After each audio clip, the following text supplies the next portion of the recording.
Welcome to cricket Panchayati YouTube channel. డైరెక్ట్గా వీడియోలోకి వెళ్తే SRH 2026 రిటెన్షన్ లిస్ట్ గురించి మాట్లాడదాం. నాకు భయమైతుందిరా. లాస్ట్ ఇయర్ 2025 SRH టీం చాలా బ్యాడ్ పర్ఫార్మెన్స్ చేసిందని చెప్పుకోవచ్చు. లాస్ట్ 4-5 మ్యాచెస్ గెలిచి టేబుల్లో టాప్ 6 ప్లేస్లో తన పరువుని నిలబెట్టుకుంది. కానీ ఫస్ట్ 4-5 మ్యాచెస్ ఓడిపోతేనే తన ప్లే ఆఫ్ ఛాన్సెస్ని కోల్పోయింది. సో 2026 IPL ఆక్షన్లో తన లాస్ట్ టైం చేసిన తప్పుల్ని ఈసారి ఆ తప్పుని సరిదిద్దుకోవాలని IPL ఆక్షన్లో ట్రై చేస్తుంది. అయితే last year 2025 IPL mega auction జరిగినాక మనందరికీ తెలుసు, ప్రతిసారి మెగా ఆక్షన్ తర్వాత అన్ని టీమ్స్ మళ్ళీ రీసెట్ అవ్వడం వల్ల టీమ్స్ అన్ని మళ్ళీ సెటిల్ అవ్వాలంటే చాలా టైం పడుతుంది. అదే ఆ ప్యాట్ కమిన్స్ కూడా అదే చెప్పాడు. ప్యాట్ కమిన్స్ అండ్ డానియల్ విటోరీ ఇద్దరు కలిసి టీమ్ ని ఎక్కువగా చేంజ్ చేయాలని ఎప్పుడు చూడరు, అదే టీమ్ తో ఆడతాం అని చాలా ట్రై చేస్తారు. ప్యాట్ కమిన్స్ కూడా ఇంకా 3 years మాకుంది, ఈ 3 years లో మేము సెట్ అవుతామని చెప్పి చాలా కాన్ఫిడెంట్ గా చెప్పాడు. సో దీన్ని బట్టి మనకు అర్థమైంది ఏమిటంటే 2026 ఆక్షన్ లో టీమ్ లో మాత్రం ఎక్కువగా చేంజెస్ ఉండవని భావిస్తుంది.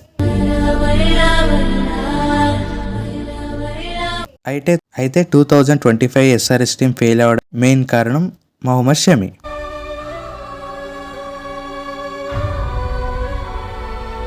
ఈ ఇయర్ షమీది ఫస్ట్ నేమ్ ఉంటుంది పక్కా. షమీ ఎక్స్పీరియన్స్ చూసి ఫస్ట్ 4-5 మ్యాచెస్లో తను మంచిగా వేయకపోయినా తను ఆడించింది. దానివల్లనే ఫస్ట్ 4-5 మ్యాచెస్ కన్సిక్యూటివ్గా మనం ఓడిపోయాం. అక్కడే SRHకి పెద్ద లాస్ అయింది. తర్వాత జయదేవ్ ఉన్నకటి తన బౌలింగ్తో మంచిగా ఆడించారు. షమీని రిలీజ్ చేసా ఏకంగా 10 కోట్లు వస్తాయి. అండ్ సెకండ్ ప్లేయర్గా రాహుల్ చహర్. నేను దీనికోసం వెయిట్ చేస్తున్నాను. మనం లాస్ట్ ఇయర్ చూసాం, మొత్తం అన్ని మ్యాచెస్ కలిపి ఒకటే మ్యాచ్కి తనకు ఛాన్స్ ఇచ్చాడు. ఆ ఒక మ్యాచ్లో కూడా జస్ట్ ఒకటే ఓవర్ వేయించాడు. రాహుల్ చహర్తో టీంకి ఎక్కువ అవసరం లేదని తెలుసు. రాహుల్ చహర్ రిలీజ్ చేసి తనకి 3.2 crores ఇవ్వడంతో 3.2 crores వర్స్ అయితే. And థర్డ్గా Abhinav Manohar.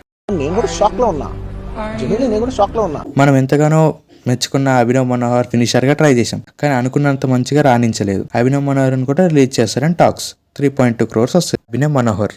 And Pat Cummins ఎంతగానో పొగిడిన సిమర్జిత్ సింగ్ కూడా రిలీజ్ చేసే అవకాశం చాలా స్పష్టంగా కనిపిస్తుంది. నేను దీనికోసం వెయిట్ చేస్తున్నాను. అతన్ని రిలీజ్ చేస్తే 1.5 crores వస్తుంది. ఇంకా అన్క్యాప్డ్ ప్లేయర్స్లో చూస్తే అథర్వ టైడే అండ్ సచిన్ బేబీని కూడా రిలీజ్ చేసే చొరవ 30 లక్షలు వస్తుంది. జయదేవ్ ఉనాద్కట్ని కూడా రిలీజ్ చేసే అవకాశం చాలా మెరుగుగా కనిపిస్తుంది. అతన్ని రిలీజ్ చేస్తే 1 crore వస్తుంది.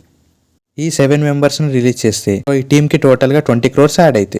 అందరికీ తెలిసింది 2026 IPL మినీ ఆక్షన్ జరుగుతుంది. అయితే 2026 మెగా ఆక్షన్ పర్స్ 120 crores గా ఉండే. ఈ మినీ ఆక్షన్ లో ఆల్రెడీ BCCI మనందరికీ చెప్పింది, నెక్స్ట్ మినీ ఆక్షన్ లో ఏకంగా 151 crores అన్ని టీమ్స్ వస్తున్నాయి అని చెప్పి చాలా క్లారిటీగా చెప్పింది. 2027 లో 157 crores అన్ని టీమ్స్ వస్తాయి. So according to that purse SRH కి ఈ 20 crores తో పాటు ఇంకో 31 crores యాడ్ అయితే టోటల్ గా 50.5 crores SRH మినీ ఆక్షన్ లో రాబోతుంది.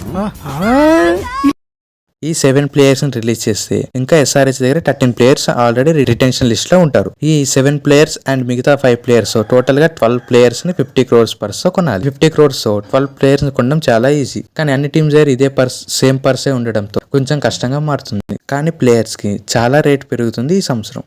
ఇంకా చాలా టీమ్స్ కూడా SRH ప్లేయర్స్ ని ట్రేడ్ చేసుకోవాలని చాలా టీమ్స్ SRH దగ్గరకు వస్తున్నాయి.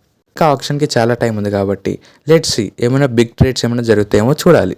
ఈ 12 players SRH దగ్గర 50.5 crores ఉండడంతో మంచి ఆప్షన్ చేయడానికి చాలా మంచి మెరుగుపడుతుంది ఈ సీజన్. నెక్స్ట్ సీజన్ కి చాలా స్ట్రాంగ్ ప్లేయింగ్ 11 అండ్ స్క్వాడ్ తో రాబోతుంది SRH. ఇది SRH రిలీజ్ లిస్ట్. ఎలా బుద్ధి కావట్లేదా సార్? మొదట్లో అలాగే ఉంటుందండి, ఓ 2 మెట్లు దిగితే అదే అలవాటు అయిపోద్ది. ఇంకా ఏమైనా IPL updates and cricket updates తెలుసుకోవాలంటే ఇప్పుడే ఛానల్ని సబ్స్క్రైబ్ చేయండి. Thank you for watching.